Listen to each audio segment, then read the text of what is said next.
I took my wife to a party. She left with another man because he's rich. He threw a dollar bill on me and said, "I will take good care of her tonight." The next day, my cheating wife found out her key no longer fit the door and her affair partner called her screaming. "You didn't tell me your husband is." My name is Darren Holt, and I'm 46 years old with the kind of life that looks boring on paper, but feels pretty damn satisfying when you're living it. I own Holt Custom Smokers, a Tennessee-based company that specializes in turning cold, lifeless steel into beautiful barbecue pits that make grown men weep with joy. We're not talking about those sad little propane grills you buy at Home Depot and pretend make you a pitmaster. No, sir. I build the kind of smokers that could double as modern art installations if modern art actually served a purpose beyond confusing people at galleries. These bad boys are tanks, custom welded, precision engineered monuments to the sacred art of low and slow cooking. I build barbecue pits for people who genuinely believe that brisket isn't just food. It's an entire lifestyle choice, a philosophy, maybe even a religion if you squint hard enough. I've got permanent grease under my fingernails that no amount of that fancy orange pumice soap can fully remove. And honestly, I've stopped trying. It's like a badge of honor at this point. Proof that I actually work for a living instead of just attending meetings about meetings. I've got a mortgage that I actually paid off 3 years early, which apparently makes me some kind of unicorn in this economy. I've got 4 kids who oscillate between thinking I'm half genius and half complete embarrassment depending on whether I'm fixing their cars or trying to use TikTok. And up until about a week ago, I genuinely thought I had what you'd call a perfect marriage. Or at least the kind of marriage that looked good enough in the holiday card photos that nobody asked uncomfortable questions at church. My wife Miranda, well, I guess I should start saying my soon-to-be ex-wife Miranda to get used to the taste of those words, is beautiful in that elegant, put-together way that makes other women simultaneously admire and hate her. She's got ambition pouring out of her pores. The kind of drive that could power a small city if we could just figure out how to hook her up to the electrical grid. She worked in corporate marketing for some tech company whose name sounds like it was generated by an AI having a stroke doing something with brand synergy and vertical integration that I never fully understood despite her explaining it to me approximately 700 times. The woman could talk her way out of an armed robbery. Probably convince the robber to invest in a timeshare while she's at it and have him thanking her for the opportunity. She had this way of making words do backflips and cartwheels until people just agreed with whatever she said out of sheer exhaustion. I thought we made sense together, you know, like peanut butter and jelly or bourbon and bad decisions. I handled the smoke and fire, the tangible things you could touch and smell and taste. She handled the clients and cocktails, the social climbing and networking events that made my teeth itch. I built things with my hands in a workshop that smelled like metal and motor oil.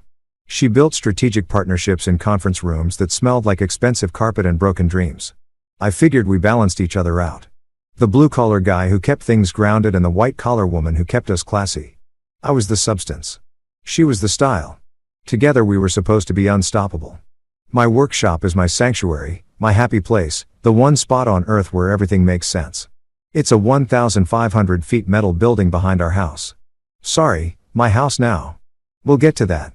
Filled with welding equipment, steel sheets, and half-finished smoker projects in various stages of completion. The concrete floor is stained with decades of oil and sparks. And there's a radio in the corner that only plays classic rock because I'm not subjecting my power tools to mumble rap. I've got a workbench that's older than my oldest kid, covered in tools that I've collected over 25 years of actually giving a damn about craftsmanship. There's something deeply therapeutic about taking raw metal and transforming it into something beautiful and functional, something that'll outlive me and maybe even end up as a family heirloom if my kids don't pawn it for beer money. The kids are the only part of this marriage that turned out exactly right. Noah is 18. Heading to trade school in the fall because he's smart enough to realize that a philosophy degree is just an expensive way to end up managing a Starbucks. He's got my height and his mother's cheekbones, which means he's going to break hearts and hopefully some speed limits in a responsible way. The twins, Marcus and Maya, just turned 15 and are currently in that delightful phase where they think everything I say is stupid until they need money or a ride somewhere. Marcus wants to be a professional gamer, which I'm pretty sure isn't a real job, but who am I to crush dreams? Maya's into environmental science and lectures me about my carbon footprint while simultaneously taking 40-minute showers. And then there's Hazel, my baby at 12, who still thinks I hung the moon and stars. And I'm dreading the day she figures out I'm just a guy who's really good at welding and dad jokes. For years, I went to Miranda's company events, suffered through small talk with people whose idea of hard work was a difficult Excel formula, and smiled while they asked me what I really did, as if building custom smokers was some kind of hobby I did between real jobs. But somewhere around year 5 of our marriage, I became her plus none. She stopped inviting me to the holiday parties, the corporate retreats, the award dinners where everyone congratulated each other for doing the bare minimum. She said I didn't fit the culture, that my jokes were too blue-collar, that I made her colleagues uncomfortable because I asked them to explain what they actually produced besides PowerPoint presentations and buzzwords. So, I stayed home, worked on my business, coached Little League, and convinced myself that her embarrassment of me was somehow normal, maybe even healthy. After all, opposites attract, right? Until last Tuesday night when she walked into my workshop where I was finishing up a custom offset smoker for a guy in Atlanta and said something that made my welding torch feel heavier than it should. You have to come to my company's party this year. Not I'd like you to come or I want you there. She said have to like I was a prop she needed to complete some picture she'd been painting, which was weird, cosmically weird, suspiciously weird, because for the last 5 years I'd been specifically uninvited persona non grata, the husband who shall not be named. And when your wife suddenly wants you at the party she spent half a decade keeping you away from, well, that's not an invitation. That's a red flag the size of Texas waving in the wind, maybe even on fire. I should have known right then that something was burning, and it wasn't just the brisket.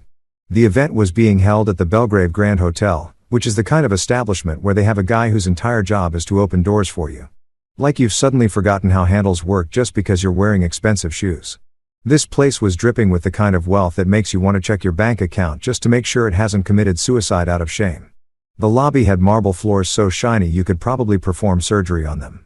And there were crystal chandeliers hanging from the ceiling that cost more than my entire first truck, the beater Ford F that got me through my 20s and taught me that duct tape is indeed a valid mechanical solution.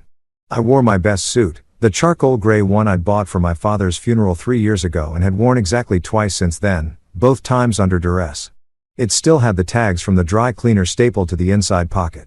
Miranda had insisted I get a haircut, so I'd gone to my regular barber, a 60-year-old Vietnamese guy named Tommy, who charged $15 and told the same 3 jokes every single time instead of the $70 salon sheet suggested. My shoes were polished, my cologne was the good stuff from Christmas 2 years ago, and I'd even trimmed my beard into something that didn't scream, I live in a cabin and make moonshine. I was presentable, damn it. Even if I felt like a bear someone had stuffed into a tuxedo for a circus act. Miranda wore a red dress that could have caused car accidents. Maybe even a multi-vehicle pileup with fatalities. It was the kind of dress that made every other woman in the room either want to be her or destroy her, with very little middle ground. The fabric hugged her in ways that reminded me why I'd married her in the first place. Back when I was 23 and thought that being pretty and ambitious was the same thing as being a good person. Her heels were so high. I was genuinely concerned about her ability to flee in case of emergency. But she walked in them like she was born wearing stilts. She'd spent 2 hours on her makeup and hair, which seemed excessive until we walked in and I realized everyone there looked like they'd just stepped out of a magazine ad for things I couldn't afford and didn't want. The ballroom was packed with Miranda's coworkers. All of them dressed like they were attending the Oscars instead of a corporate holiday party in Nashville. There was an open bar serving top shelf liquor, which explained why everyone seemed so enthusiastic about being there. Waiters in booties glided around with trays of tiny food that looked like art projects, little towers of something on something else, drizzled with a third something that was probably truffle oil because rich people are legally required to put truffle oil on everything. I grabbed a drink, some kind of whiskey that tasted like it cost more per ounce than gold, and tried my best not to break anything expensive or make eye contact with anyone who might want to discuss quarterly earnings or whatever the hell these people talked about when they weren't at work. Miranda immediately transformed into her work persona, which was like watching Clark Kent become Superman, except instead of fighting crime, she was fighting for social status. She laughed louder, touched people's arms more and used phrases like circle back and move the needle without a trace of irony. I stood next to her like a piece of furniture, smiling politely while she introduced me to various colleagues whose names I forgot immediately after hearing them. "This is my husband, Darren," she'd say with the same enthusiasm you'd use to introduce your accountant or your podiatrist. "He builds barbecue pits." And then she'd quickly pivot the conversation away from me before anyone could ask follow-up questions. Like I was an embarrassing fact she needed to acknowledge but not dwell on. I was nursing my second drink and seriously contemplating how quickly I could fake a medical emergency when he appeared. Gavin Cross materialized out of the crowd like a villain in a movie who knows the camera's on him. This guy was everything I wasn't. Polished, smooth, the kind of handsome that comes from good genetics and better skincare products. His hair was perfect, like he'd just walked off the set of a shampoo commercial. Not a single strand out of place, despite the fact that it was December, and statistically someone in the room should have generated static electricity. He had a smile that was probably described as winning in his dating app profile. The kind of grin that made you want to punch him even before he opened his mouth. And he had that particular brand of confidence that only comes from never having to assemble IKEA furniture in your life. Never struggling with an Allen wrench at 2 a.m. while questioning every decision you've ever made. Miranda's entire face changed when she spotted him. I'm talking a complete transformation, like someone had plugged her into an electrical socket and turned her up to 11. She lit up brighter than our Christmas tree. Her eyes sparkling in a way they definitely hadn't sparkled when looking at me in recent memory. They had that instant connection, that comfortable familiarity that made my stomach drop, like I'd just driven over a hill too fast. They laughed at inside jokes, whispered comments that weren't meant for anyone else to hear, and generally acted like they were the only two people in the room. I might as well have been a decorative plant, something green and boring in the corner that nobody notices until it dies and starts smelling funny. Gavin barely acknowledged my existence for the first 10 minutes. He shook my hand with the kind of grip that was trying too hard to prove something and said, "Oh, you're the husband." Like I was a minor character he'd heard about but never expected to actually meet. Then he turned his attention back to Miranda, complimenting her dress, her hair, her recent presentation that apparently killed it in ways I didn't understand and didn't care to. They talked about work stuff, about campaigns and strategies, and some project they were collaborating on that required a lot of late nights at the office. My internal alarm system was blaring louder than a smoke detector with dying batteries. But I told myself I was being paranoid, insecure, maybe even jealous for no good reason. Then it happened. The moment that would change everything. The moment I'd replay in my head about 1,000 times over the next week. Gavin turned to me with that smug smile, reached into his wallet with the kind of casual confidence that made me want to set something on fire, and flicked a $1 bill across the table in my direction. It landed right in front of my drink. George Washington staring up at me like he was disappointed in both of us. Gavin leaned back in his chair, draped his arm casually near Miranda's shoulders without quite touching her, which somehow made it worse, and said, "Don't worry, champ. I'll take good care of her tonight." The table erupted in laughter. Miranda's colleagues, these people I'd never met and would probably never see again, laughed like it was the funniest thing they'd ever heard. Miranda herself had the decency to look embarrassed for about half a second before she joined in. Her laugh mixing with everyone else's, creating this chorus of mockery that made my ears ring. Someone said, "Oh my God, Gavin," in that tone people use when they think something is inappropriate but hilarious. Another person, some guy in a suit that probably cost what I make in a month, slapped the table and wheezed like he was dying. I sat there for what felt like an hour, but was probably 3 seconds, watching my wife laugh at a joke about another man taking care of her, watching her coworkers treat me like I was the punchline to a story they'd all been in on, except me. The dollar bill sat there on the table, crumpled and insulting, a physical representation of what this thought I was worth. The rational part of my brain was screaming at me to stay calm, to not make a scene, to remember that assault charges are expensive and my kids need their college funds. But there's a limit to what a man can take before something inside him just snaps like a tension wire pulled too tight. I picked up that dollar bill, folded it neatly into quarters with hands that were surprisingly steady considering the rage currently remodeling my internal organs, and looked Gavin directly in his smug, punchable face. "Thanks," I said, my voice calm and clear enough that nearby tables went quiet. "That's the down payment for your upcoming hospital bills." The laughter died faster than my respect for my wife. Gavin's smile faltered for just a second before he recovered, trying to play it off like I'd made a joke instead of a promise. Miranda's face went pale, then red, cycling through colors like a traffic light, having an identity crisis. I could feel every eye in our section of the room locked on me. Could practically hear the gossip engines revving up for Monday morning water cooler talk. I stood up, buttoned my suit jacket with the kind of deliberate calm that probably looked more threatening than any outburst could have been, and walked out of that ballroom before I started a second career in aggravated assault. Behind me, I heard Miranda calling my name, but her voice sounded distant and unimportant, like a radio station fading out as you drive away from the city. I handed my valet ticket to the kid at the front, tipped him $20 because he looked nervous about my energy, and sat in my truck with the engine running for a solid 5 minutes before I trusted myself to drive. That dollar bill was still in my pocket, and it felt like it was burning a hole through my suit. Miranda didn't come home that night. I know this because I stayed awake watching the driveway like a psychopath in a stalker movie. Except instead of being creepy, I was just a guy slowly realizing his marriage was circling the drain like hair in a shower that nobody bothered to clean. I sat in my workshop at 3 o'clock in the morning wearing the same suit pants from the party but with an old Metallica t-shirt replacing the fancy button-down, welding steel together with the kind of focused aggression that probably should have concerned me. There's something therapeutic about welding when you're pissed off. The shower of sparks, the smell of hot metal, the fact that you're creating something instead of destroying something, which is what every fiber of my being wanted to do to Gavin Cross's face. My phone sat on the workbench, stubbornly silent. No calls, no texts, not even one of those don't wait up messages that at least acknowledge you're married to another human being who might wonder where you are.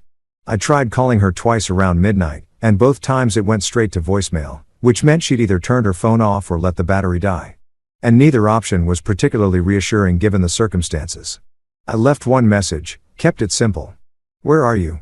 I didn't yell, didn't accuse, didn't give her ammunition to later claim I was being controlling or paranoid. Just 3 words, calm and reasonable. The kind of question a husband should be able to ask his wife at midnight without it being considered a federal offense. The workshop was freezing because December in Tennessee doesn't care about your emotional crisis, but I kept working anyway, finishing a custom smoker for a client in Memphis who'd paid extra for hand-engraved details. My hands knew what to do even when my brain was spinning like a hamster wheel powered by rage and disbelief. I kept replaying the party in my head, watching that scene over and over like a bad movie I couldn't turn off. The way she'd laughed at Gavin's joke. The way she'd looked at him with something in her eyes that she used to reserve for me back when we were young and stupid and thought love was enough to build a life on.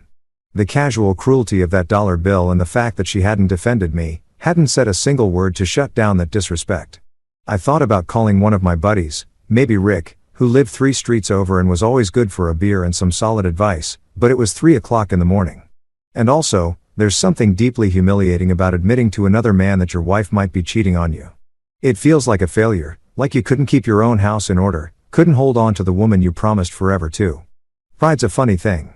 It'll keep you silent even when you're drowning. Make you smile and wave from underwater while your lungs are screaming for air. Around 4:30, I finally gave up on the welding before I accidentally set something on fire or lost a finger to inattention. I made coffee in the workshop's ancient pot that probably violated several health codes and watched the sky slowly change from black to that weird purple-gray color that means morning's coming whether you're ready for it or not. Birds started making noise. Those annoying chirpy sounds that seem way too cheerful for the end of the world. My phone buzzed once, a notification from my bank app about a transaction. I checked it out of habit and felt my blood pressure spike into the stratosphere.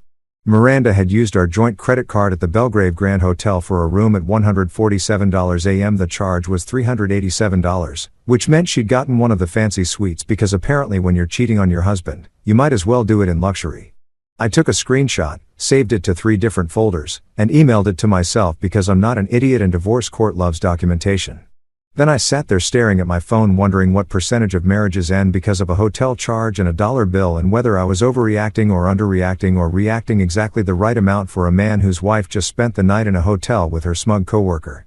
At dawn, just as the sun was turning the sky into something pretty that I was too angry to appreciate, I heard her car, that distinctive sound of her white BMW purring into our driveway. A car I'd helped her pick out 3 years ago when she got promoted and wanted something that reflected her success.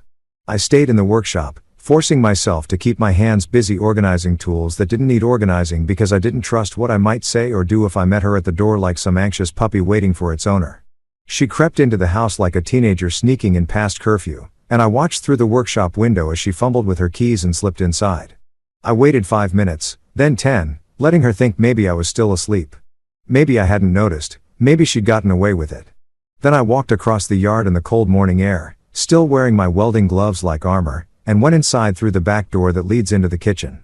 She was standing by the coffee maker wearing yesterday's makeup and Gavin's suit jacket, his monogram suit jacket, because of course this was the type to get his initials embroidered on his clothes like he was European royalty instead of a middle management douchebag. The jacket was expensive. You could tell some kind of Italian wool blend that probably cost more than my monthly utility bill. And right there on the left breast pocket, clear as day, were the initials GC in fancy script that looked like it required a second mortgage to afford. "Oh," she said when she saw me, her voice doing this weird squeaky thing that might have been cute 20 years ago, but now just sounded guilty as hell. "You're up early, never went to sleep," I said. My voice flat and dead like roadkill. "Where were you?" She laughed. Actually laughed. This nervous twitter that made me want to put my fist through the drywall I'd installed myself 5 summers ago. "I told you I'd be late." The party went long and then a bunch of us went to another colleague's suite to keep celebrating. I crashed on their couch. She gestured to the jacket like it was evidence of innocence instead of guilt. "Oh, Gavin lent me this. It got cold, right? Because 3 o'clock in the morning is prime time for PowerPoint presentations and professional development. Because you need a man's suit jacket in a climate-controlled hotel. Because your husband is stupid enough to believe that you spent 7 hours in someone's suite doing anything besides what we both know you were doing. Then I saw it just visible above the collar of that expensive jacket right there on her neck where it met her shoulder. A mark. Not just any mark, but the kind of purple-red bruise that has exactly one cause and 0 innocent explanations. Someone had stamped property of morons right on her skin. Left their signature like a dog marking territory. A hickey. A goddamn hickey. At 44 years old, my wife came home with a hickey like she was 16 and making out in her boyfriend's basement. "You've got something on your neck," I said, pointing with one grease-stained finger. Her hand flew up to cover it. Her face cycling through surprise, panic, and then landing on defiance. "It's just I must have burned myself with the curling iron yesterday. You know how clumsy I am." The curling iron. She was going with the curling iron excuse. I've been married to this woman for 23 years. Watched her get ready approximately 8,000 times. And not once had she ever burned herself with a curling iron. But sure, today of all days, she suddenly developed a coordination problem that resulted in a perfectly mouth-shaped burn mark. "Right." I said, "the curling iron." She turned away from me, busied herself with the coffee maker like it was the most important task in human history. Started humming, actually humming some pop song I didn't recognize, making small talk about the weather, about needing to pick up dry cleaning, about whether we should do turkey or ham for Christmas dinner. Acting like nothing had happened, like she hadn't just walked in wearing another man's clothes with his mouth print on her neck, like our marriage wasn't actively bleeding out on the kitchen floor. I watched her pour coffee into her favorite mug, the one that said "Boss Lady" that I'd bought her as a joke 3 birthdays ago. Watched her add the exact amount of cream she always used. 2 sugars, stirring it precisely 7 times clockwise because she had this weird superstition about counterclockwise stirring bringing bad luck. She was playing normal, committed to the bit, and something inside me just broke. Not loudly, not dramatically, but quietly, like a rope that's been fraying for years, finally giving up its last thread. That's when I decided the locks were changing. Today, this morning, before she could walk back through that door with another man's jacket and another weak excuse, I was done being the decorative plant, done being worth $1, done pretending that any of this was salvageable. She kept humming, and I started planning. Sunday morning hit me like a hangover, except I was completely sober, which somehow made it worse. I'd spent the rest of Saturday avoiding Miranda while she floated around the house, pretending to be confused about why I wasn't talking to her, like my silence was some mysterious phenomenon instead of a completely reasonable response to her showing up in another man's jacket with a hickey that could be seen from space. She'd gone to bed in the guest room without me asking her to, which told me everything I needed to know about her guilty conscience. Cheaters always tell on themselves eventually. They just can't help it. I was up at 6 o'clock, made coffee strong enough to strip paint, and headed straight to Home Depot before the DIY weekend warriors could clog up the aisles with their confusion about which end of a hammer to hold. There's something deeply American about solving your problems at a hardware store. Marriage falling apart. There's a product for that. Wife cheating, all 7, next to the dead bolts and your dignity. I walked through those automatic doors with a mission. And that mission was to buy locks so strong they could keep out the apocalypse, zombies, and cheating spouses in that order of importance. The lock aisle was more complicated than it needed to be, filled with options that range from a determined child could pick this to you'll need a battering ram and a prayer. I stood there reading packages like I was studying for the SAT. Comparing security ratings and features I didn't know existed. Smart locks that connected to your phone. Locks with keypads. Locks that probably could have launched nuclear missiles if you entered the right code. But I went old school. Schlage deadbolts. Grade 1 security rating. The kind of locks that locksmiths respect and burglars cry about. I bought 4 of them. 1 for every exterior door. Plus new handles that matched because if I was doing this, I was doing it right. The cashier was a kid who couldn't have been older than 20, sporting a name tag that said Brandon and a facial expression that said he'd rather be literally anywhere else. He scanned my locks without comment until I added a drill bit set and a new screwdriver to the order. And then his eyes got a little knowing. Home improvement project? He asked in that way cashiers do when they're bored and trying to make conversation. Something like that. I said, more like home security, keeping the wrong people out. I feel that, Brandon said, nodding like he understood the philosophical weight of changing locks at 7 o'clock in the morning on a Sunday. My ex kept showing up at my apartment after we broke up. Had to change my locks 3 times before she got the hint. I wanted to tell him that at least his ex was just showing up, not showing up in other dudes' clothes, but that felt like oversharing with a stranger who was just trying to get through his shift. Women, right? I said instead, And he laughed and gave me some kind of bro code nod that made me feel ancient and young at the same time. The total came to just under $300, which felt like the cheapest investment in my sanity I'd ever made. I loaded everything into my truck, stopped at Dunkin' for a box of donuts and another coffee, and headed home with the grim determination of a man about to change more than just his locks.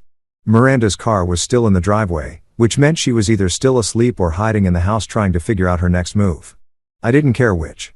I grabbed my purchases and headed straight to the front door, the main entrance that she used every single day, the door she'd walk through tonight after whatever activity she'd planned to avoid actually dealing with our marriage. Installing new locks is oddly satisfying when you're angry. There's something cathartic about unscrewing the old hardware, removing the mechanisms that used to let someone in, and replacing them with shiny new barriers that require different keys. Keys she didn't have, keys she wouldn't get. I worked methodically, starting with the front door and moving around the house. Back door, side door, garage entrance. Each installation took about 20 minutes, and I did them all with the precision of a surgeon and the motivation of a man who'd finally hit his limit. Noah wandered out around 9 o'clock, still in his pajama pants and looking like death warmed over, which was the natural state of 18-year-old boys on Sunday mornings. He watched me work on the back door for a minute, scratching his stomach and yawning like a bear emerging from hibernation. "Dad, why are you changing all the locks?" "Home security upgrade," I said, not looking up from the screwdriver I was working, making sure only the people who live here can get in. He was quiet for a second and I could practically hear the gears turning in his head. Noah's a smart kid, smarter than I was at his age, and he definitely noticed the tension in the house lately. "Does Mom know about this home security upgrade?" "She's about to find out." "That's cold." "Dad," he said it like he was impressed rather than concerned, which told me he'd noticed more than I thought. "Want some help?" We worked together on the last 2 doors. Noah holding the hardware in place while I drilled and screwed everything tight. It was nice working alongside my son, not having to explain myself or justify my actions. He understood, or at least understood enough to know that asking questions wasn't going to help anybody. When we finished, I handed him the old locks to throw in the garage pile of things I'd eventually take to the scrapyard. And we stood back to admire our handiwork like we just built the Syene Chapel instead of just changing some dead bolts. "So, what happens when she tries to get in?" Noah asked. And there was definitely some anticipation in his voice, like he was looking forward to the drama in the way that kids do when it's not their mess to clean up. "We find out if she remembers how to knock," I said. By noon, I tested all the locks approximately 50 times, made sure they were smooth and solid, and distributed the new keys. I kept one set, gave Noah a set with strict instructions to not give them to his mother under any circumstances, and hid a spare set in my workshop inside a coffee can labeled miscellaneous bolts because nobody in their right mind would ever look through my random hardware collection. The twins were at their friend's house and Hazel was at a sleepover, which meant they'd miss the fireworks, but I'd fill them in later. Sometimes it's better when the younger kids aren't around for the messy parts of divorce. Miranda had left around 10 o'clock for hot yoga, or at least that's what she'd announced to the house in general, like she was still keeping up appearances. She tried to make small talk with me about dinner plans, and I'd responded with the enthusiasm of a tree stump. "Whatever you want," I'd said, knowing damn well that dinner plans were about to become the least of her concerns. At 6:30 on the dot, I heard her BMW pull into the driveway. I was sitting in the living room with a beer and a book I wasn't actually reading, just using as a prop, so I'd look casual and unbothered when they inevitably hit the fan. Noah was upstairs in his room with his door cracked open, definitely listening, probably recording audio for posterity or blackmail purposes. I heard her footsteps on the porch, heard her keys jingle, heard that familiar sound of her trying to insert her key into a lock that no longer recognized her authority. Silence. Then another attempt, harder this time, like maybe she just used the wrong key. More silence, then the sound of her trying different keys, probably cycling through her entire hearing, like maybe she'd forgotten which key opened her own front door. "Darren," she yelled through the door, and I let her yell my name 3 more times before I casually walked over and opened it. She was standing there in her yoga pants and overpriced athletic top, holding her keys like they'd personally betrayed her. Her face somewhere between confusion and fury. "The key isn't working," she said, stating the obvious like I might not have noticed. "Yeah," I said, leaning against the doorframe in a way that I hoped looked cool and unbothered. "Neither is our marriage." Her jaw dropped, literally dropped like a cartoon character who'd just been hit with an anvil. "What?" "Darren, that's not. We need to talk about this. Let me in so we can have an adult conversation." "Adult conversation," I repeated, tasting the words. That's rich coming from someone who spent Friday night in a hotel room and came home wearing another man's jacket. That's real mature behavior, Miranda. Very adult. That's not what happened. You're twisting everything. Her voice was climbing in pitch, getting that shrieky quality that meant she was losing control of the narrative. I told you we would just go talk to Gavin, I interrupted, feeling calmer than I had in days. The guy who thinks I'm worth $1. The guy whose initials were on the jacket you wore home. The guy who left his signature on your neck. I'm sure he'd love to have an adult conversation with you. She tried the door handle. Actually tried to push past me like this was still her house. Like she still had rights here. I didn't move. Didn't budge an inch. Just stood there being an immovable object to her unstoppable audacity. Darren, this is my house, too. You can't just lock me out. Actually, I said I can, and I did. Maybe crash on Gavin's couch tonight. I hear you're familiar with his furniture. That's when the neighbors started appearing. Old Mrs. Henderson from next door suddenly needed to water her plants despite the fact that it was December and everything was dead. The Johnsons across the street discovered an urgent need to check their mailbox for the third time that day. Even Mr. Park, who usually minded his own business like a professional, was suddenly very interested in inspecting his gutters in the fading evening light.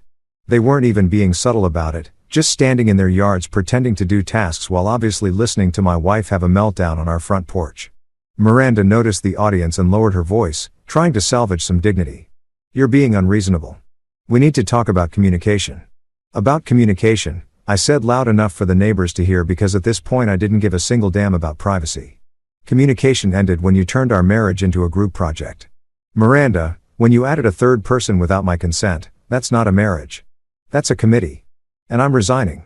Her face went red, then white, then some color in between that I didn't have a name for. She opened her mouth, closed it, opened it again like a fish that had just realized it was out of water. Finally, she grabbed her phone from her yoga bag, and stormed back to her car, and I watched her peel out of the driveway with the kind of acceleration that definitely violated several traffic laws. I waved to the neighbors, who quickly went back to their fake tasks, and went inside to finish my beer. It tasted like victory.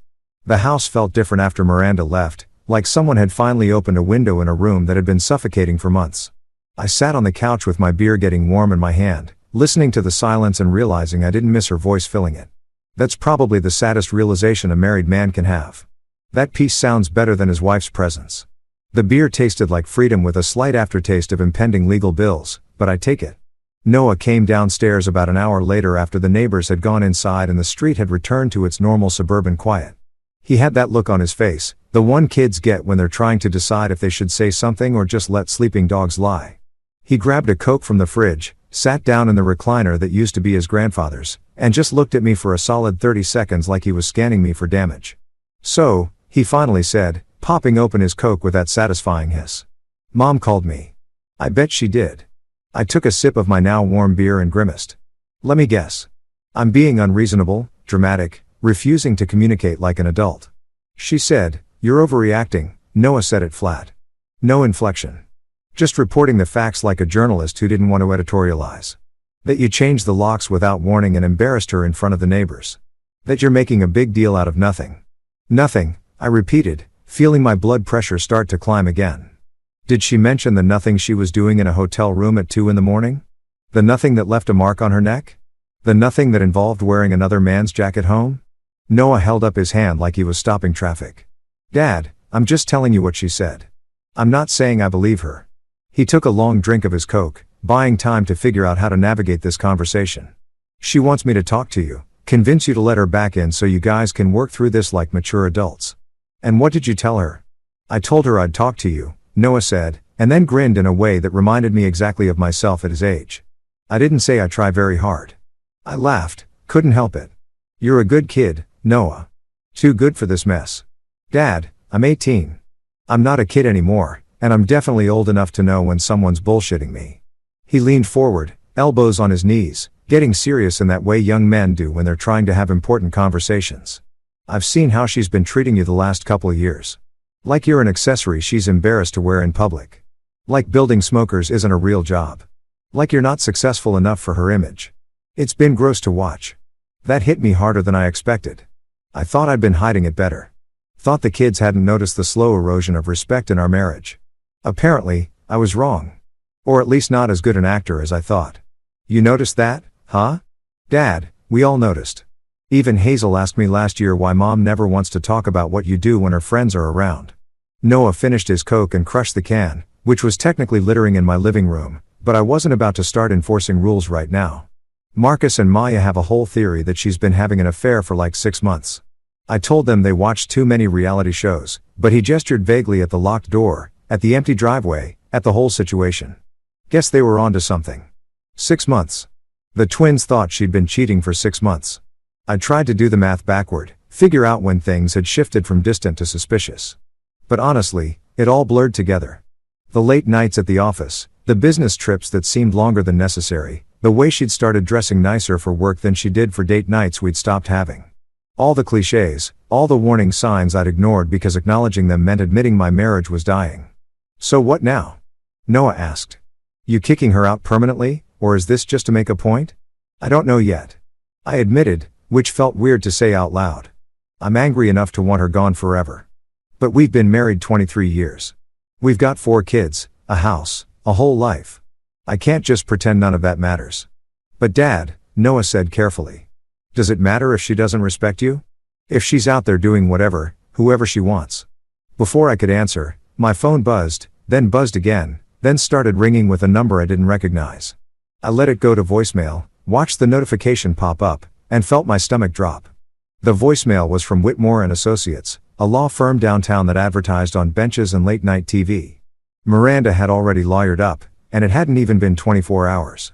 That was fast, I muttered, putting the phone down like it might explode. Noah raised his eyebrows. Lawyer? Probably. Well, at least you hit him, Noah said, and then caught himself. Wait, no. You didn't hit Gavin. You just threatened him verbally. That's personal growth, Dad. I'm proud of you. We both laughed at that. The kind of slightly unhinged laughter that happens when your life is imploding, but you've still got enough sense of humor to see the absurdity. I didn't hit him. Gold star for emotional maturity, Darren. Really setting the bar high there. But inside, I was boiling like a smoker on overheat. Like someone had cranked all my internal dials to maximum and forgot where the off switch was. I wanted to break things, hit things, scream until my voice gave out. Instead, I sat on my couch drinking warm beer with my son and pretending I had any idea what I was doing.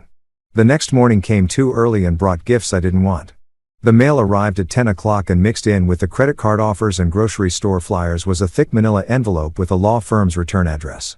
My hands were shaking slightly as I opened it, which pissed me off because I didn't want to give Miranda the satisfaction of making me nervous, even though she wasn't there to see it. The letter was 3 pages of legal jargon that basically boiled down to Miranda wanted money, wanted it now, and wanted a lot of it. She was demanding spousal support because apparently 23 years of marriage entitled her to a percentage of my income for the rest of eternity or at least until she remarried, which given recent events might be sooner than later. She wanted equitable asset division, which I'm pretty sure is lawyer speak for half of everything you've worked for. But the part that really made my blood boil, the part that had me gripping the letter so hard I nearly tore it, was that she wanted half of my business.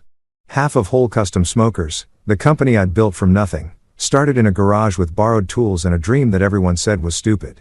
The business she'd spent years calling too blue-collar for her image, not sophisticated enough for her social circle, just welding. Whenever her fancy friends asked what her husband did, that business, she wanted half of it. I read the letter 3 times, each time getting angrier before I finally grabbed my phone and called Jack Freeman. Jack had been my attorney for years, handled my business contracts and LLC paperwork, and had once gotten me out of a zoning dispute with the city that nearly shut down my workshop.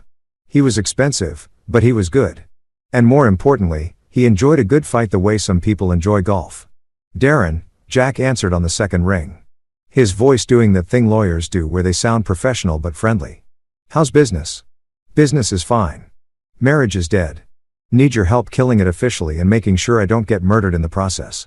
There was a pause and then I heard Jack's chair creak as he leaned back. Finally. Huh? I was wondering when you'd call. Melody saw Miranda at a restaurant 2 weeks ago with some guy who definitely wasn't you.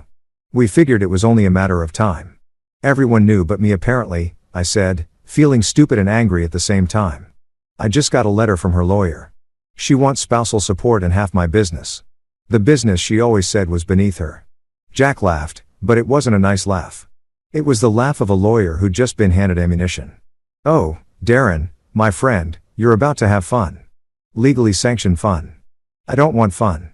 I want to not lose everything I've built. Same thing in this case. Jack said, Come by my office tomorrow morning. 9 sharp. Bring any financial documents you've got, bank statements, business records, that letter from her lawyer. And Darren, yeah, stop talking to her. Don't answer her calls. Don't respond to texts. Don't engage at all. Everything goes through me now. Understand? Understood. Good. And Darren, we're going to destroy her. Legally and ethically, of course, but thoroughly. I hung up feeling something close to hope for the first time in days. Maybe I was screwed. Maybe she'd get half of everything, and I'd spend the next decade rebuilding.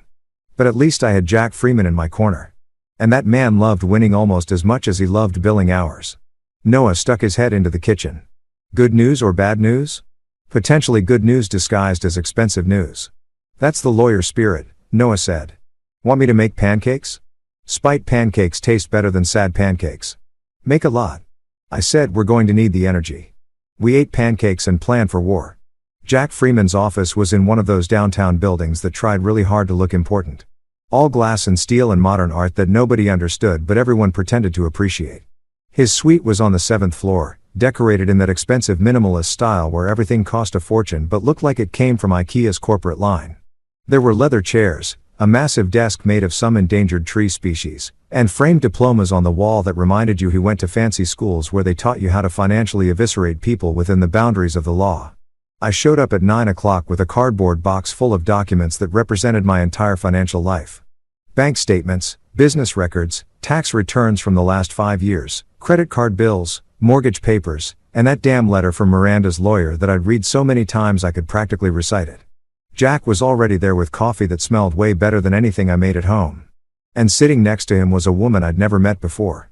Darren Holt, meet Clara Wu, Jack said, gesturing to the Asian woman in her 30s who looked like she could calculate your net worth just by looking at your shoes. She wore a sharp gray suit, rectangular glasses, and had the kind of expression that suggested she'd seen every financial crime humanity could dream up and wasn't impressed by any of them. Clara is a forensic accountant, best in the business. She's going to dig through your finances and make sure we know exactly what we're dealing with. Clara stood up and shook my hand with a grip that was surprisingly strong for someone who spent their days staring at spreadsheets. Mr. Holt, Jack's told me about your situation. I'm sorry you're going through this, but I'm very good at finding where money goes when people think nobody's looking. Call me Darren, and I appreciate that because I have a feeling my wife's been creative with our finances lately. We sat down around Jack's conference table and I started unpacking my box of financial shame. Clara's eyes lit up like a kid on Christmas morning, which I guess makes sense when your job is following money trails. She immediately started organizing everything into piles with a system that probably made sense to her, but looked like chaos to me. Okay, Jack said, opening his legal pad to a fresh page. Let's start with the basics. Community property state, married 23 years for kids. She's claiming she needs spousal support and half the business. What assets are we looking at total? I ran through the numbers. The house worth about $450. My business that brought in roughly $300,000 a year in profit, retirement accounts, savings, the usual accumulation of a life spent not being completely irresponsible with money. Clara took notes on her laptop, her fingers flying across the keyboard like she was playing a piano concerto, and she's claiming what grounds for divorce? Clara asked, not looking up from her screen. Irreconcilable differences, according to her lawyer, which is code for, I got caught cheating and need to make it sound mutual. Jack leaned back in his chair, steepling his fingers in that way lawyers do when they're about to say something they think is clever. Here's what we're going to do. Clara is going to audit your joint accounts, credit cards, any financial activity over the last year. We need to know if she's been hiding money, spending inappropriately, anything we can use to counter her narrative. How long does that take? I asked, already dreading the answer. For someone good, a week, Clara said, finally looking up from her laptop. For me, 3 days. I'm very motivated by spite, and cheating spouses offend my sense of order. She smiled, and it was the smile of someone who enjoyed ruining people's days. Jack mentioned you think she's been staying in hotels. I know she has. I've got the credit card charge from last Friday. $387 at the Belgrave Grand. Clara's fingers flew across her keyboard. What card? Our joint MX. The one linked to the business account for legitimate expenses. Her eyes narrowed behind her glasses. Your business account? She's been using business funds for personal expenses. She's got authorization on the card for client entertainment, business dinners, that kind of thing. Her job involves wining and dining clients sometimes. So, I added her as an authorized user years ago. Seemed logical at the time. "Oh, this is going to be good," Clara said, and she sounded genuinely excited. I love it when spouses forget that business accounts have different rules than personal accounts. Misuse of business funds, potential tax implications, possible fraud if she's been claiming personal expenses as business deductions. Mr. Hold Darren. I'm going to need access to all your business accounts, credit card statements, expense reports, everything. I gave her the login credentials for my business banking. Watched her eyes light up even brighter as she started pulling up statements and downloading files. Jack poured us all more coffee while Clara worked her magic, muttering to herself about expense categories and merchant codes like she was speaking a foreign language. After about 20 minutes of clicking and typing, Clara looked up with the expression of someone who just found buried treasure. "Darren, when was the last time you actually reviewed your business credit card statements? I mean, I look at the totals every month. Make sure nothing's wildly off." "Why?" "Because your wife has been very busy with your money." Clara turned her laptop around to show me a spreadsheet that made my head hurt. "In the last 6 months alone, she's charged over $40,000 to your business account. Hotels, restaurants, spa days, shopping. There's a charge here for Victoria's Secret for $600. That a legitimate business expense for building smokers." My stomach dropped. $40,000. Are you serious? Dead serious. Look at this. The Belgrave Grand Hotel appears 11 times in the last 4 months. Always on Friday or Saturday nights. Charges ranging from $3 to $600 per stay. That's not business travel, Darren. That's an affair hotel. Clara scrolled through more charges. Each one feeling like a punch to the gut. Here's $1,000 at Fleming Steakhouse. $2,000 at a spa resort in Gatlinburg. Multiple charges at liquor stores, wine shops, expensive restaurants. She's been living very well on your dime. Can we use this? I asked Jack, feeling rage and vindication, fighting for dominance in my chest. "Oh, we're going to use the hell out of this," Jack said, grinning like a shark that just smelled blood. Misuse of business funds, potentially affecting your tax liability, demonstrating a pattern of deception. This destroys her claim that she deserves spousal support. You can't claim you need money while you're out here spending $40,000 on hotels and steak dinners. Clara kept typing, kept digging, and I could see her getting more excited with each discovery. She's been transferring money, too. Look at this. Regular transfers from your joint account to another account. $2,000 here, $1,500 there, $3,000 last month. Always going to the same place. She pulled up the transfer details. Account holder is listed as GC Enterprises LLC. GC, I repeated, feeling something click in my brain. Gavin Cross. She's been funding her boyfriend with our money. Allegedly, Jack said, because lawyers always have to say allegedly, even when something is obvious as hell. But yes, probably, Clara. Can you trace that LLC? Already on it, Clara said, her fingers dancing across the keyboard. GC Enterprises, registered in Tennessee 6 months ago.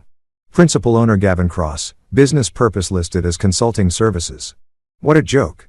This is clearly a pass-through for personal income. We sat there for a minute, letting it all sink in. Miranda hadn't just cheated on me. She'd been systematically looting our finances to fund her affair, using my business accounts like her personal piggy bank, and transferring money to her boyfriend's shell company. The audacity was almost impressive.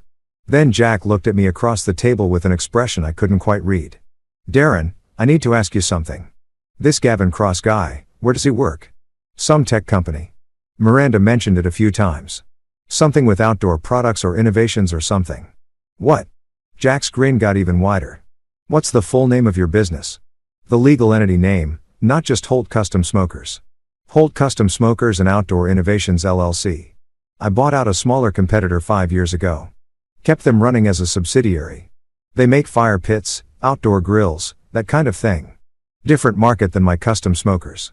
What? Jack started laughing.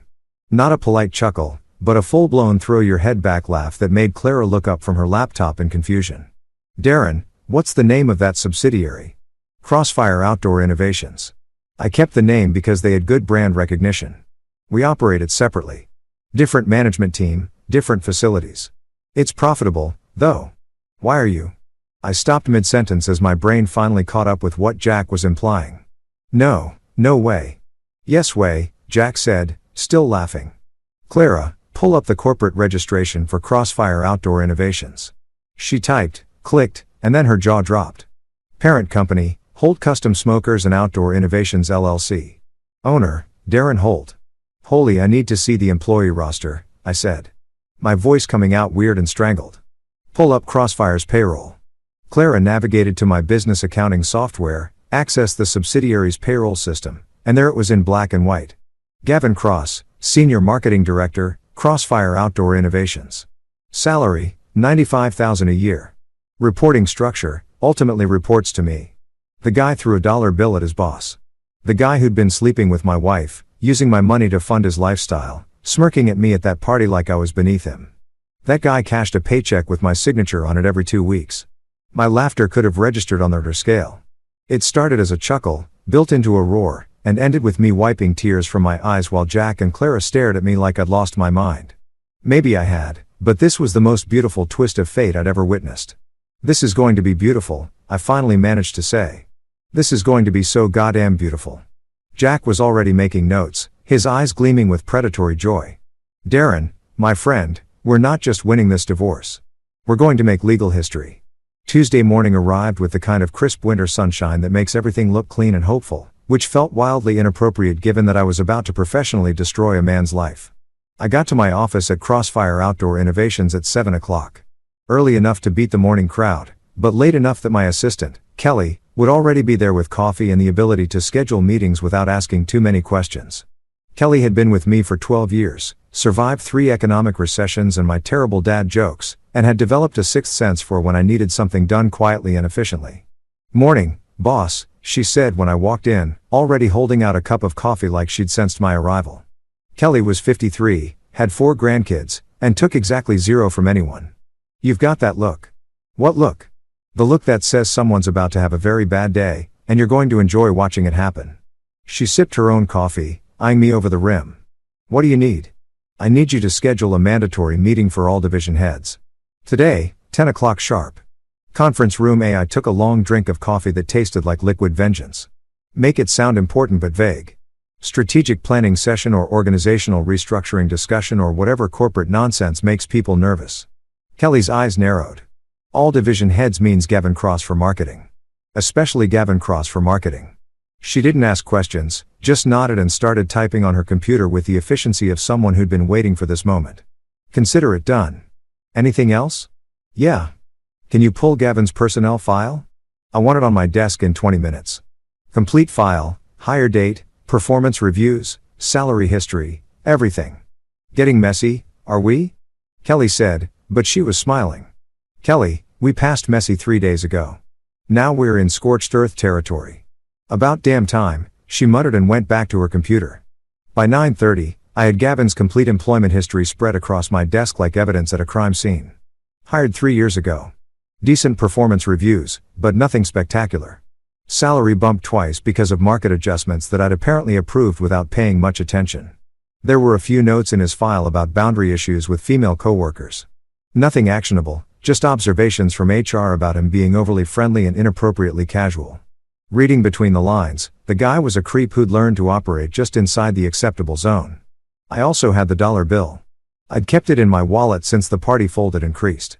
And now I smoothed it out on my desk like it was a valuable artifact because in a way it was physical evidence of disrespect, a paper trail of arrogance, George Washington as my witness. At 9:45, I walked into conference room A and set up camp at the head of the table. The room was one of those modern meeting spaces with a huge table, uncomfortable chairs that cost a fortune, and a whiteboard that nobody ever used. I positioned myself where I could see everyone's faces, put the dollar bill in my jacket pocket, and waited. The division heads started filtering in around 9:55. Susan from operations, Michael from finance, Patricia from HR, and a couple others whose names I knew but didn't use often because I spent most of my time in the custom smoker division. Not here at the subsidiary. They all looked vaguely concerned, which was the appropriate response to a surprise mandatory meeting called by the owner. Nobody looked happy to be here, but that was fine. I wasn't aiming for happy. Gavin walked in at exactly 10 o'clock, probably thinking that being precisely on time showed professionalism. He was wearing another expensive suit, his hair styled within an inch of its life, and carrying a leather portfolio that probably cost more than my monthly truck payment. He looked confident, comfortable, like a man who thought he belonged here. Like a man who thought he was untouchable. Then he saw me sitting at the head of the table and his tan face drained faster than cheap coffee left on a hot plate. All that artificial color from his spray tan or golf outings or whatever rich guys do to look healthy. It just vanished, leaving him the color of old newspaper. His eyes went wide, his mouth opened slightly, and I watched in real time as his brain tried to calculate what the hell was happening. "Morning everyone," I said, keeping my voice casual and friendly like this was just another boring Tuesday meeting. "Thanks for making time on short notice. Please sit down." Everyone sat. Gavin remained standing for a beat too long, like his legs had forgotten how to bend before finally lowering himself into a chair 3 seats down from me. He was trying to maintain eye contact, trying to project confidence, but I could see his hands shaking slightly as he opened his portfolio. "Morning, Gavin," I said, looking directly at him with the kind of smile that doesn't reach the eyes. "I heard you had an interesting night last Friday. How's Miranda doing?" The room went dead silent. You could have heard a pin drop, a feather land, a mouse fart. Susan from operations physically recoiled like I'd set off a bomb. Patricia from HR got very interested in her notepad. Michael from finance looked like he was trying to calculate the legal liability of this conversation. Gavin opened his mouth, closed it, tried again. Mr. Holt, I'm not sure what you're I think you know exactly what I'm referring to," I said, keeping my tone light and conversational. "The company party at the Belgrave Grand Hotel, the one where you were very generous with your financial offerings." I reached into my jacket pocket and pulled out the dollar bill, unfolded it slowly and deliberately, and slid it across the conference table toward him.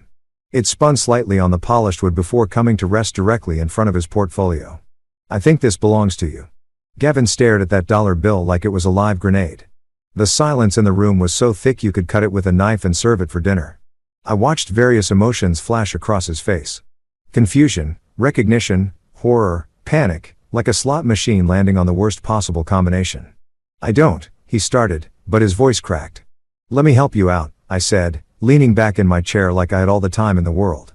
"That's the dollar bill you threw at me, your boss, owner of this company and its parent company, while making a joke about taking care of my wife. Remember now?" Patricia from HR made a noise that might have been a gasp or might have been the sound of her soul leaving her body. Susan covered her mouth with her hand. Michael just stared at Gavin like he'd never seen him before. "Mr. Holt, I can explain." Gavin tried again, his voice desperate now. "Please don't," I interrupted. "I've heard enough explanations to last a lifetime. What I'm interested in now is professional conduct. Patricia, can you grab Gavin's personnel file? I think we need to review this section about employee behavior and corporate values." Patricia practically ran out of the room, probably grateful for an excuse to escape. The rest of us sat in uncomfortable silence while Gavin sweated through his expensive suit. I could see the stains forming under his arms, watch his collar getting damp, observe the complete collapse of his confident facade. "You know what the funny thing is, Gavin?" I said conversationally. "I actually liked you when we hired you. Thought you had potential. Good credentials, decent ideas, seemed like a team player. I had no idea you were the kind of guy who'd disrespect his boss and sleep with his wife. That's poor judgment, Gavin. Really poor judgment." "I didn't know," he stammered. "She never said, I thought you were just some what?" I asked, genuinely curious. "Some nobody, some guy who didn't matter? Some blue-collar loser who you could throw a dollar at and laugh about?" He didn't answer, which was answer enough. Patricia came back with the file, handed it to me like it was radioactive, and sat down quickly. I opened it, flipped through a few pages for dramatic effect, and then looked up at Gavin.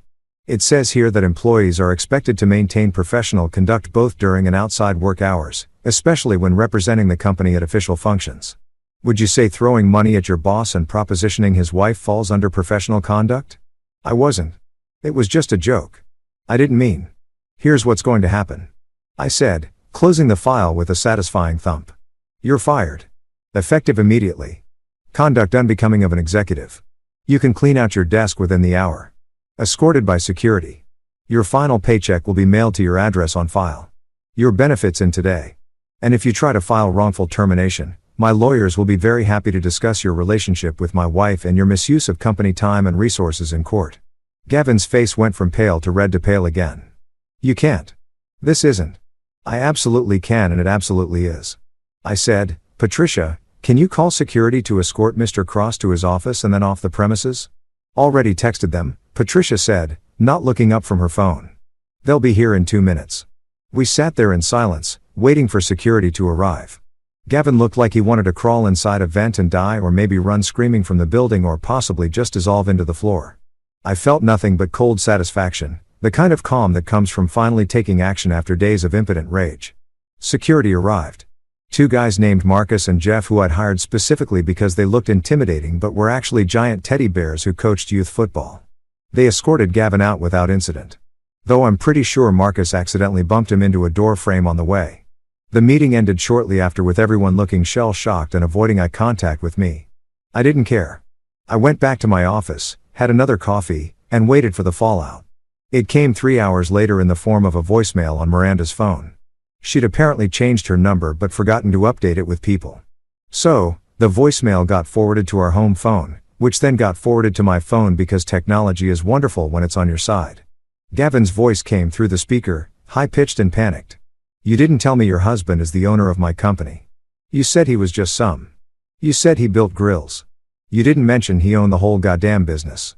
I just got fired, Miranda. Fired because of you. Because you couldn't be bothered to mention that your husband signs my paychecks." There was more, but I stopped listening because I was too busy laughing. Music to my ears. The week between Gavin's firing and our first court date was a masterclass in watching someone's carefully constructed life fall apart in real time. Miranda tried calling me approximately 67 times. Each call going straight to voicemail because Jack had been very clear. No contact. Everything goes through lawyers.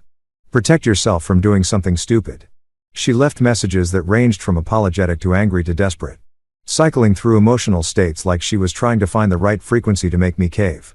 "We need to talk. You're being unreasonable. Think about the kids. How could you do this to me?" That last one was particularly rich, coming from a woman who'd been spending my money on hotel rooms with her boyfriend. She also tried using the kids as messengers, which was about as low as you could go without actually digging a hole. Noah shut her down immediately, told her to stop putting him in the middle of adult problems. The twins were less diplomatic. Marcus told her she made her bed, and now she could sleep in it, preferably in a hotel since that seemed to be her favorite place. Maya just hung up on her after a 30-second lecture about personal responsibility. Hazel cried, which broke my heart, but even she understood on some level that mommy had done something really wrong and daddy wasn't the bad guy here. Miranda moved in with her sister Denise, who lived in a condo in Green Hills and had always thought I wasn't good enough for her baby sister. Denise had a spare bedroom, an inflated sense of importance, and a wine habit that could fund a small country. I imagined the two of them sitting around bitching about men and drinking Chardonnay while pretending Miranda was the victim in all this. That image sustained me through several difficult moments. Jack kept me updated on the legal maneuvering happening behind the scenes. Miranda's lawyer, some guy named Robert Peaton, who apparently specialized in high-conflict divorces, which is lawyer code for "I represent terrible people," was trying to paint me as controlling, financially abusive, and emotionally distant. They were building a narrative where Miranda was the neglected wife who'd made one mistake and I was the tyrannical husband who'd overreacted by locking her out and firing her boyfriend. It was creative fiction. I give them that much. They're going to try to make you look like the bad guy. Jack warned me over coffee 3 days before our court date. They'll say you humiliated her publicly, that you abused your power as an employer, that you're trying to punish her instead of working on the marriage. Standard playbook for someone who got caught cheating.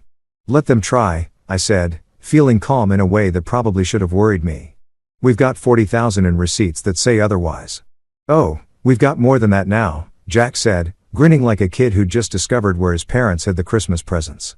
Clara found 3 more accounts Miranda opened in her name only. She's been siphoning money for over a year. Total damages are close to 70 grand. I felt my blood pressure spike. $70,000. $70,000 of your money used to fund an affair hidden in accounts she thought you'd never find. Jack slid a folder across the table. Bank statements, transfer records, everything documented and notarized. She's cooked, Darren. Absolutely cooked. The day of the hearing arrived with all the joy of a root canal. I wore my court suit different from my funeral suit specifically purchased for legal proceedings because apparently I needed a wardrobe category 4 days when your wife tries to rob you in front of a judge. Jack met me at the courthouse steps looking sharp in navy blue and carrying a briefcase that probably cost more than my first car. Remember, he said as we walked through security, stay calm, answer questions directly. Don't volunteer information. And for the love of God, don't let them bait you into losing your temper. I'm calm, I said, and I was. I'd moved past anger into something colder and more focused. I wanted justice, documentation, and my life back. In that order, the courtroom was smaller than I expected, more like a conference room with wood paneling and delusions of grandeur. Judge Catherine Morrison presided. A woman in her early 60s with steel gray hair and the kind of expression that suggested she'd heard every lie humanity could produce and wasn't impressed by any of them. She looked at both parties with equal skepticism, which I took as a good sign. Miranda sat on the other side of the room with Peyton wearing a conservative navy dress that screamed responsible wife who was wronged. She'd done her makeup to look tired but brave. Probably spent an hour achieving that barely holding it together aesthetic. She wouldn't look at me, kept her eyes on her lawyer or the judge, playing the victim role to the hilt. Pemberton started strong. I'd give him that.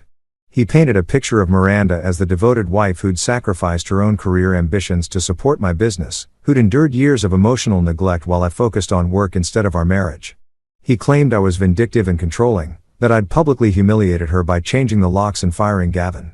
He made it sound like I was some kind of monster who destroyed her life over a misunderstanding at a work party. Mr. Holt refuses to communicate, Pemberton said, gesturing dramatically like he was in a TV courtroom drama.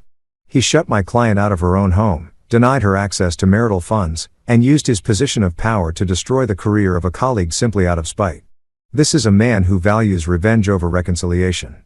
Judge Morrison looked at me over her glasses. Mr. Holt, would you like to respond to these allegations? Your Honor, I said, keeping my voice level. I'd like to address the public humiliation claim specifically. My wife humiliated herself when she spent the night in a hotel with another man and came home wearing his jacket with a hickey on her neck. I didn't humiliate her publicly. She did that herself. I just provided better lighting by refusing to pretend everything was fine. I heard a snort from somewhere in the gallery. Noah had insisted on coming. Said he wanted to watch Mom get what she deserves, and I hadn't had the heart to tell him no. Judge Morrison's lips twitched slightly like she was fighting a smile. As for the locks, I continued, I changed them after discovering my wife had spent our money on hotel rooms and was having an affair. That's not vindictive, that's self-preservation. And regarding Mr. Cross's termination, he was fired for conduct unbecoming of an executive, specifically for sexually harassing the wife of his employer at a company function. That's a fireable offense in any organization, Your Honor. That's a gross mischaracterization, Peyton started. But Jack stood up with a folder of doom. If it pleased the court, Jack said, smooth as butter. We have documentation that directly contradicts Mr. Peyton's narrative. May I approach? Judge Morrison nodded. And Jack walked forward with printed bank statements, credit card receipts, hotel invoices, and transfer records. He laid them out like a prosecutor presenting murder evidence. Each page, another nail in Miranda's coffin. The judge started reading and I watched her expression go from neutral to skeptical to actively annoyed. Mrs. Holt, Judge Morrison said, looking up from the papers, can you explain why you charged $43,000 to your husband's business account over a 6-month period, including multiple hotel stays, expensive dinners, and transfers to an LLC owned by Mr. Gavin Cross? Miranda opened her mouth, closed it, looked at her lawyer in panic. Peyton shuffled his papers like the answer might be hiding in there somewhere. Your Honor, those were legitimate business expenses related to my client's work in corporate marketing at the Belgrave Grand Hotel 11 times in 4 months on Friday and Saturday nights. The judge's eyebrow climbed toward her hairline. That's an interesting business model, counselor. The courtroom got very quiet. I could see Miranda's carefully constructed victim narrative crumbling like a sand castle at high tide.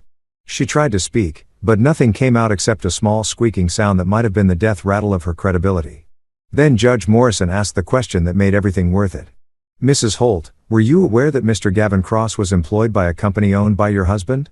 Silence. Dead. Absolute silence. Miranda stared at her hands, at the table, at anything except the judge or me. Her lawyer looked like he wanted to be literally anywhere else, maybe on fire, possibly dead. The seconds ticked by, and her silence said everything that words couldn't. I'll take that as a yes, Judge Morrison said dryly. Or at least you should have known, given that you were having an affair with him and using marital funds to support said affair. Pemberton tried to salvage something. Your Honor, my client made mistakes certainly, but she still deserves equitable division of assets and spousal support. Counselor, Judge Morrison interrupted. Your client stole $70,000 from the marital estate to fund an extramarital affair. She's not getting rewarded for that behavior. Here's my ruling. What followed was the most beautiful 15 minutes of my life. Judge Morrison awarded me the house, full ownership, no buyout required. She awarded me the business, both the custom smoker division and the subsidiary, free and clear. She awarded me full legal custody of the kids with Miranda getting supervised visitation until she could demonstrate stable housing and financial responsibility. She ordered Miranda to repay the $70,000 she'd stolen, plus legal fees, plus court costs. And as for assets Mrs. Holt will retain, the judge said, looking at the property list with barely concealed amusement. She'll keep her personal belongings, her yoga equipment, and she paused, squinting at the paper. A 2008 Toyota Corolla that Mr. Holt indicates he was planning to donate to Goodwill. Noah's laughter echoed through the courtroom. I didn't even try to hide my smile. Miranda looked like she'd been slapped with a legal textbook. Her face pale and shocked, tears running down her face in rivers that ruined her carefully applied makeup. We walked out of that courthouse into crisp December sunshine. Jack clapped me on the back, already talking about filing fees and settlement paperwork. Noah gave me a high five and said, "Dad, that was better than any movie I've ever seen." "Justice usually is," I said, feeling lighter than I had in months. My phone buzzed. A text from Marcus. "Mom's crying to Aunt Denise about having to drive the Corolla. This is the best day ever." Yeah, it really was. News travels fast in a small business community. But news about a guy getting paid $1 for his wife and then legally destroying both her and her boyfriend that spread through Nashville like wildfire in a fireworks factory. I first realized I'd become local legend when I stopped at my usual gas station 3 days after the court hearing and the cashier, a kid named Tyler, who normally just grunted and took my money, looked up and said, "Yo, you're that smoker guy, the one who fired his wife's boyfriend." Dude, that's epic. I didn't know whether to be flattered or concerned that my marital implosion had become entertainment for 19-year-old gas station employees. Yeah, that's me, bro. Everyone's talking about it. My manager saw the court documents online. Someone posted them on Facebook. That part where the judge gave your ex the Corolla you were going to donate to Goodwill. Comedy gold, man. Absolute legend status. He handed me my change and my receipt with something approaching reverence. "My mom wants to know if you're single, by the way. She's divorced, too. Loves barbecue. Tell your mom I appreciate the interest, but I'm not emotionally ready to date someone who could have given birth to me," I said, grabbing my coffee and escaping before this conversation could get weirder. But Tyler wasn't wrong about everyone talking. My phone had been blowing up for days with calls from people I hadn't heard from in years, all wanting to check in and see how I'm doing, which is code for, "Give me all the details so I can gossip about it at work tomorrow." High school buddies I hadn't spoken to since graduation were suddenly my best friends. Cousins I'd forgotten existed crawled out of the woodwork to express their support. Even my Uncle Ray, who'd been living off the grid in Montana for a decade, somehow heard about it and sent a telegram, an actual goddamn telegram that said, "Well, done, stop." That dollar bill move was poetry. Stop. The story had apparently achieved meme status in certain circles. Someone had created a fake motivational poster with my face and the caption, "Respect the man with grease on his hands. He probably signs your paycheck." It was being shared in business groups, entrepreneur forums, and apparently several Reddit threads dedicated to epic revenge stories. I was simultaneously mortified and deeply amused. But the real surprise came when my business phone started ringing off the hook. Kelly had to start screening calls because we were getting so many inquiries. Restaurants, backyard barbecue enthusiasts, competition pitmasters, even a few celebrities' assistants calling on behalf of their bosses who'd heard about the guy from Nashville who roasted his wife. Everyone wanted a Holt custom smoker.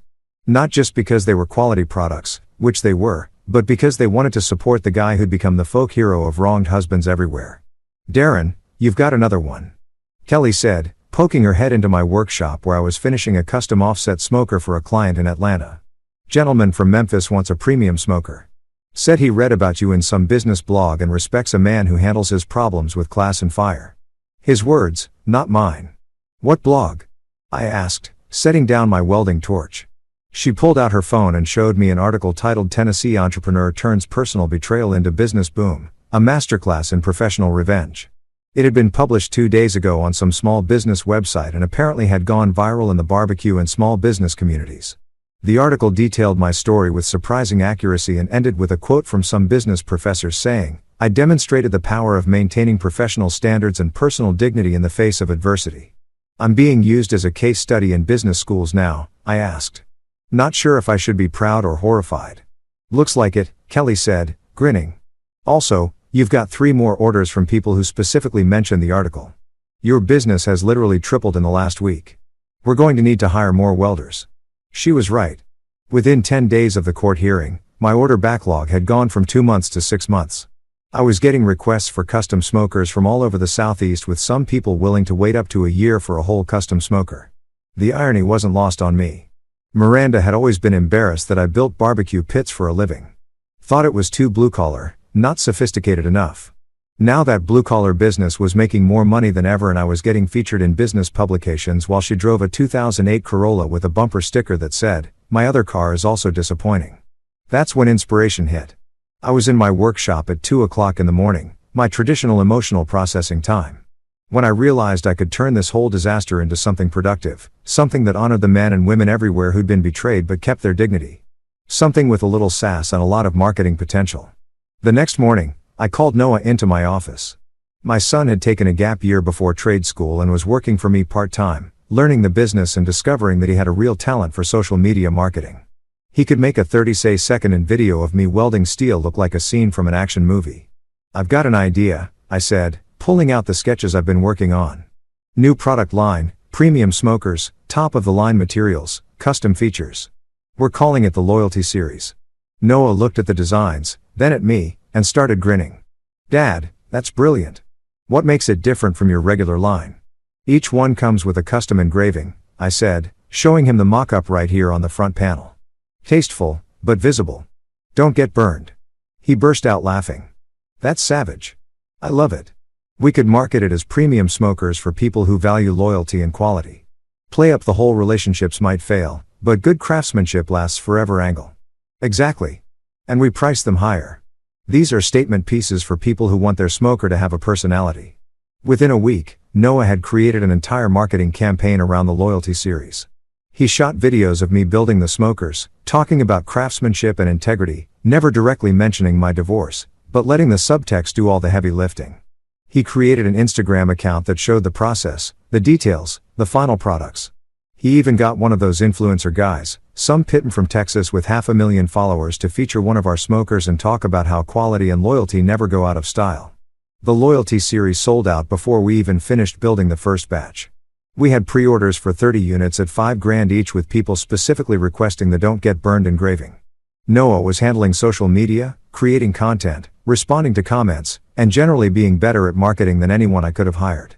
The twins, Marcus and Maya, had responded to the divorce in their own ways. Marcus had started boxing at the local gym, channeling his anger into something productive. He'd come home with bruised knuckles and a smile, telling me that hitting things was therapeutic, and he understood why I liked welding when I was pissed off. He'd already had 3 amateur matches and won 2 of them. The kid had his mother's determination and my stubbornness, which made him basically unstoppable. Maya had thrown herself into environmental activism with the fervor of someone who needed a cause to focus on besides family drama. She'd organized a creek cleanup, started a recycling program at school, and was currently lobbying the city council about solar panels for public buildings. She told me that at least the planet's problems have solutions, unlike Mom's personality disorder. I didn't correct her because honestly, she wasn't wrong. Hazel had been the hardest. My 12-year-old baby girl had always been sensitive, the kind of kid who cried during commercials about abandoned puppies.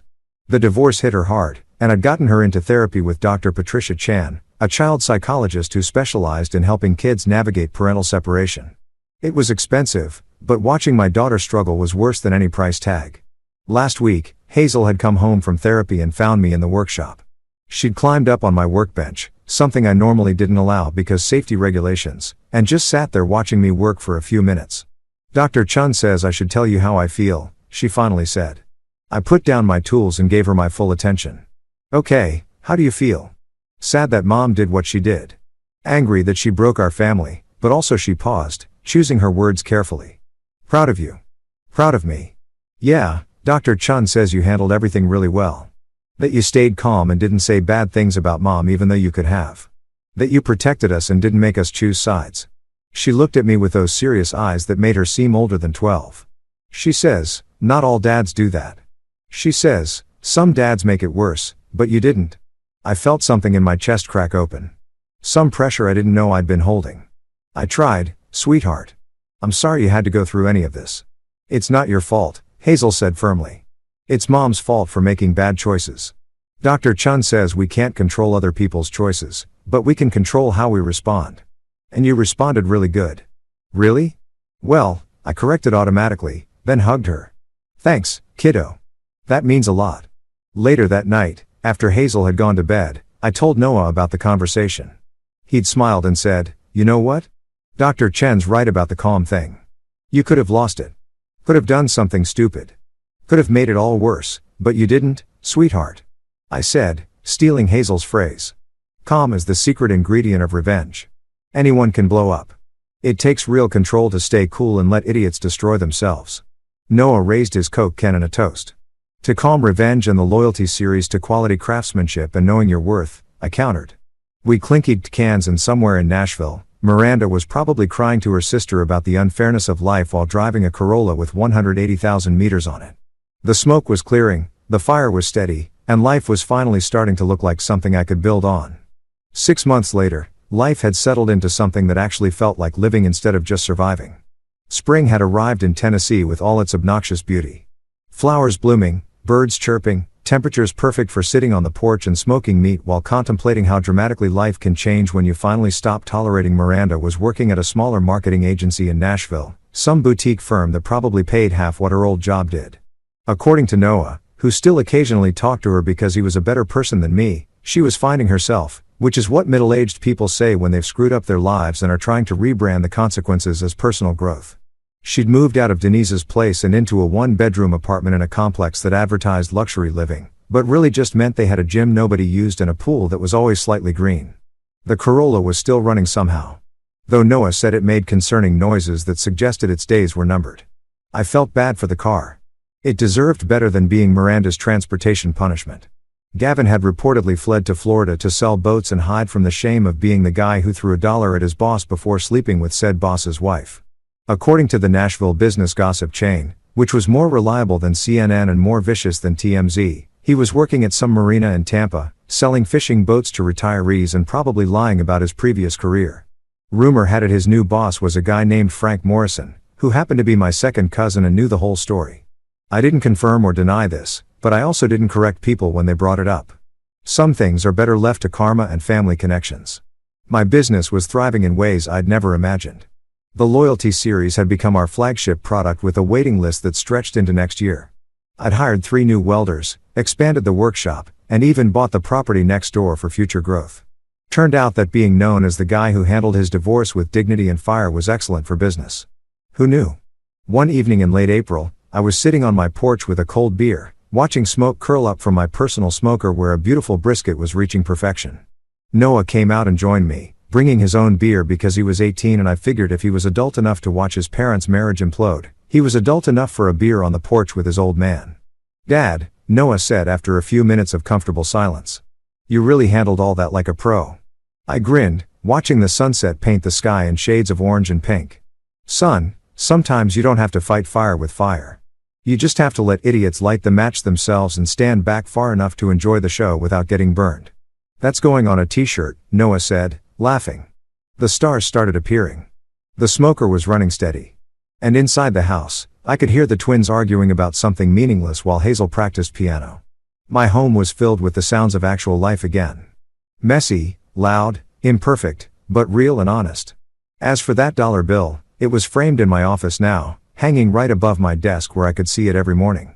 Right below it in a custom metal plaque I'd made myself was my company motto. Respect the man with grease on his hands. He probably signed your paycheck and business was damn good.